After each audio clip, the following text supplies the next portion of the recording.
Joining me now is that incorrigible Texan himself. He is an AOC fanboy and comic, Alex Stein. Alex, you have been, frankly, out of control in recent days. I'm worried that I'm going to have to start some sort of a GoFundMe in the near future to bail you out of jail. Let's just have a look at some of your recent antics. Here you are, mocking the suicidal idiocy of LGBT activists who protest for Palestine, a place where they wouldn't last 5 minutes. Here you present your case to Plano Council in Texas. I'm here representing Gays for Palestine. We're an organization representing the 2SL LGBTQIA plus community that stands with the persecuted Muslims who just want a jihad in peace, all right? So, a lot of people are rushing to judgment against the Palestinians right now because of the stuff they are seeing on TV. I just want to say, a lot of people have misconceptions about Palestine. Mia Khalifa, one of the most popular porn stars in America, who has done a bunch of lesbian scenes, is standing with the Palestinians. And just because they've thrown a few of my allies off of roofs in the past, that doesn't make them bad people. We must look past that. Because, you know, this is 2024. Palestine is changing. And just because gay people have had to run to Israel for protection in the past doesn't mean anything. We love that their women have very little rights. That's why they have such few traffic accidents. So we agree on more than you think. Palestine is on its way in the gay direction. Alex, I have a lot of questions, but first let's not miss out on this song you wrote for the occasion. I'll say it one more time. All the gays love Palestine. All the gays love Palestine. All the gays love Palestine. That's the only section of the song that we could play. Alex, please explain yourself. Well, Rita, you know that I'm insane and that I'm crazy, but what I do is called culture jamming. Like, I take the most absurd parts of our culture and I try to jam it in people's faces to bring awareness to it. And there's nothing more hypocritical in this entire world than seeing the LGBTQ community coming out in support of Hamas, basically. I mean, you would think that this was a joke written by Saturday Night Live, but this is a real thing. And if they were to go to Palestine, they would literally be thrown off a roof. I mean, that's not hyperbole. That literally happened. So it's just kind of shocking, I guess you would say, that people have such strongholds in their identity politics that they can't even, see the nuance of supporting an organization that literally wants to kill people because of their sexual orientation. The only place members of the LGBT community are safe in the Middle East is in Israel, and yet they're doing that. It is beyond belief.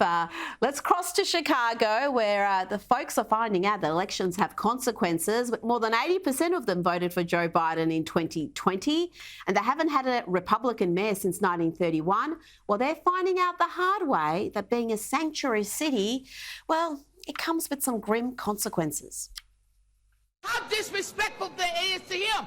You don't have that right to do that to us. And we're not responsible. Y'all need to go to the root of the problem. You need to stop the busing, stop sanctuary city, and it's not us against them. You all need to take care of it and quit trying to tell us this bull crap that you sitting up here telling. We won't stand for this. We say no. Thank you. This is our community, and you just don't dump anything on us and expect us to accept it, okay? That is not what we pay our taxes for.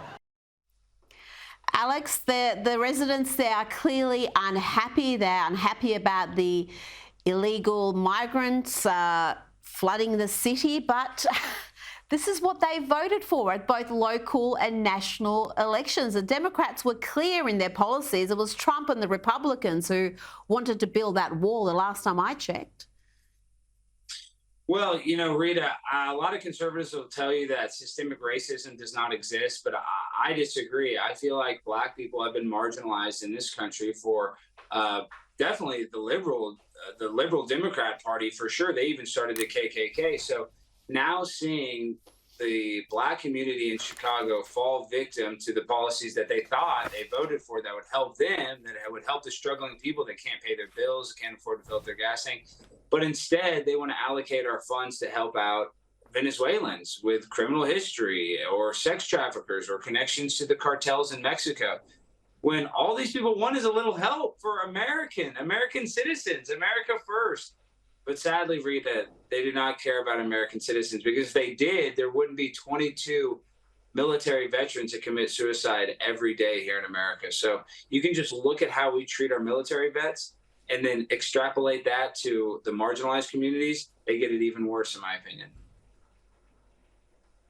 Well, we have seen also similar protests in New York, another sanctuary city. But Alex, they are getting illegal migrants there, and it is having an impact, but it is a fraction of the numbers that you see in Texas. So really, these border towns in Texas and Arizona have been dealing with this for years. It's only when your governor and Ron DeSantis too from Florida started busing these migrants to these blue cities that they're getting a taste of the policies they support.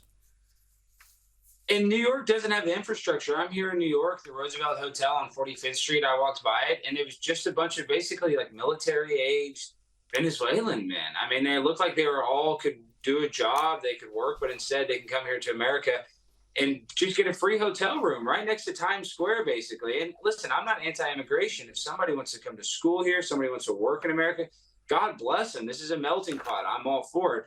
But the sad reality is that the Venezuelans or the other illegal immigrants that are coming here are not held to the same standard. If they commit a crime, they're not held accountable like I would be. So we have a two-tier justice system that is benefiting criminals, literally criminals. I mean, as soon as you come here illegally, you're considered a criminal in my book. Yet you get a free hotel room, you get a free air-conditioned bus ride, you get 3 meals a day, and we're encouraging it. I mean, we have the doors are welded open, not welded shut. So I'm not anti-immigration, but I am anti-sex trafficking and anti-drug trafficking. And they're using this immigration push as a way to smuggle in a lot of bad things that, unfortunately, I think it's only going to get worse.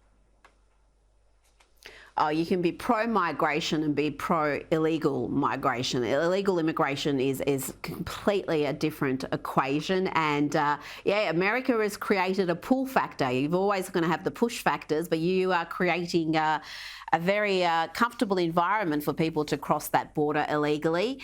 Now, let's talk a little bit about Jada Pinkett Smith. Meghan Markle's crown as the worst wife possibly has been seized by Jada Pinkett Smith. This is a woman who not only humiliated Will Smith by having a sexual relationship with her son's best mate, but she then made him explore that humiliation in a podcast. Then I got into an entanglement with August. That's what I said. An entanglement? Yes. Yes. A relationship? Yes, it was a relationship, absolutely. I was in a lot of pain, and I was very broken. Now, in the process of that relationship, I definitely realized that you can't find happiness outside of yourself. Mm-hmm. And luckily enough, you and I were also going through a process of healing in a much different manner. Now, after that humiliation came the infamous Oscars slap that has really destroyed Will Smith's image, reputation. He was among the most bankable stars in Hollywood before he felt the need to defend Jada's honour. And now, Alex, in a new memoir no one asked for, Jada claims that her and Will have been separated for 7 years, and her big issue with that slap was the fact that Will then called her his wife. Will then went on a profane tirade warning Chris not to mention his wife's name. Jada couldn't believe what she was hearing. What is going on? Now, first of all, I'm really shocked because, mind you, I'm not there. We haven't called each other husband and wife in a long time. I'm like, what is going on right keep now? My wife's name out of your mouth, right? And I'm like, Alex, what do you make of this? Why is Will Smith still legally married to her, even if she says they're not husband and wife in her eyes?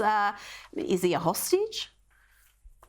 Well, I mean, you know that these relationships are very complicated, but just the sheer fact that she's using the old Hollywood playbook of being a victim, somehow her husband, standing up for her, defending her honor. At least that's what he thought he was doing. But because he called her his wife, which they were publicly, even though, they were secretly estranged, but they were publicly together. And of course, Jada Pinkett Smith can find a way to become a victim. You said it best at the beginning of this interview.